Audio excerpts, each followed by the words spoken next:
আমরা সবাই একটা কথা জানি যে সারা বিশ্ব তোলপাড় করা লিওনার্দো দা ভিঞ্চির যে মোনালিসা, সে মোনালিসা ছবিটি জাতীয় আর্ট গ্যালারি থেকে যে চুরি হয়ে গিয়েছিল। মূল ছবিটি চুরি হওয়ার পরে যত লোক ওই যে ছবিটি যেখানে ছিল সেই জায়গাটা দেখার জন্য যত লোক গিয়েছে, ছবিটি থাকা অবস্থায় অত মানুষ ওই ছবিটি দেখতে যায়নি। এটা একটা বড় ঘটনা পৃথিবীর ইতিহাসে। আর একটা ঘটনা আছে, মার্কিন যুক্তরাষ্ট্রের অনেকগুলো রাজ্যের মধ্যে, অনেকগুলো স্টেটের মধ্যে একটা স্টেটে একটা হীরার খনি আছে, যে খনিটা সাধারণের জন্য উন্মুক্ত করে দেয়া আছে, যে আপনি যখন খুশি যাবেন, ওইখান থেকে যদি আপনি হীরা আহরণ করতে পারেন সেটা আপনার লাভ, আর যদি না করতে পারেন আপনাকে চলে আসতে হবে। কোনো টিকিট লাগবে না, কিছু লাগবে না। এটা হচ্ছে আরকানসাসে। 1970 সন থেকে এখন পর্যন্ত দেখা গেছে যে মাত্র 32,000 লোক ওইখানে হীরার খনি খুঁজতে গেছে, আর কেউ যায় নাই। মানে এত কম সংখ্যক লোক যাওয়ার কারণটা হলো যে ওখানে গিয়ে হীরা খুঁজতে যত সময় লাগে তার চেয়ে যদি সুনির্দিষ্ট কোনো কাজে মনোযোগ দেওয়া যায় তাহলে অনেক বেশি আয় করা যায় মার্কিন যুক্তরাষ্ট্রে। এই কারণে কেউ সময়ের অপচয় করতে চায় না। তো যারা আজকের এই দুঃশব্দটা সম্পাদন করেছেন, এই ছবিগুলো তুলেছেন জীবনের ঝুঁকি নিয়ে, তাদেরকে অবশ্যই আমাদের শ্রদ্ধা মিশ্রিত সালাম। যারা এগুলোকে সংগৃহীত করেছেন, বিশেষ করে বাবুল তালুকদার, যিনি ফটো জার্নালিস্ট অ্যাসোসিয়েশনের নির্বাচিত সাধারণ সম্পাদকও বটে, তার প্রচেষ্টায় এবং তার উদ্যোগেই সম্ভবত এটা করা এত সুন্দর হয়েছে।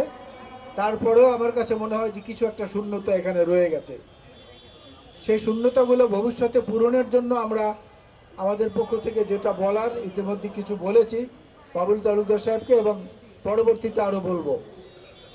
তো আমার বক্তব্য আমি এখানে লম্বা করব না। স্মৃতি হচ্ছে একটা জীবন্ত ইতিহাস।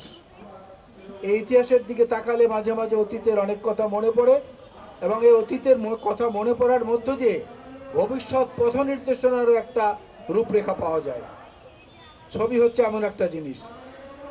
এই ছবি নিয়ে অনেক গান আছে, অনেক কথা আছে, অনেক কিছু আছে। ছায়া ছবিতে খুব আলোচিত গানও আছে এই ছবি নিয়ে, অনেক কিছু আছে। তো আজকে এই ছবিগুলোর মধ্য দিয়ে যেটা আমাদের সামনে ফুটে উঠেছে সেটা একটা অত্যাচার, একটা নিষ্পেষণ, নির্যাতনের একটা ভয়ঙ্কর চিত্র। এই ধরনের চিত্র যাতে আর তুলতে না হয়, আর যাতে এই ধরনের মন খারাপ করা ছায়া ছবি সংগ্রহে রাখতে না হয়, সেই পথটা রচনা করতে হবে গণতান্ত্রিক রাষ্ট্র ব্যবস্থা এবং সামাজিক গণতান্ত্রিক কাঠামো তৈরির মধ্য দিয়ে।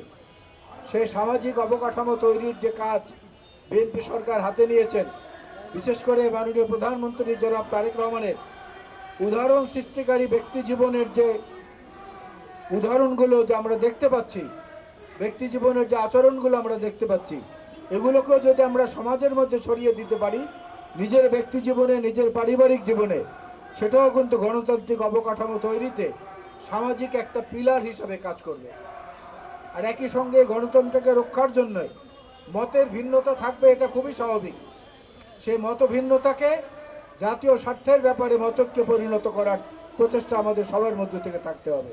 যদি সেটা হয় তাহলে এই ছবিগুলো আমাদের মনে যে জায়গায় আজকে ভিত্ত হয়েছে সেই জায়গায় থেকে বিষাদ ছড়িয়ে দিয়ে এটাকে একটা আনন্দের জায়গায় পরিণত করতে সক্ষম হবে। আপনাদের সবাইকে আবারও ধন্যবাদ। আসসালামু আলাইকুম।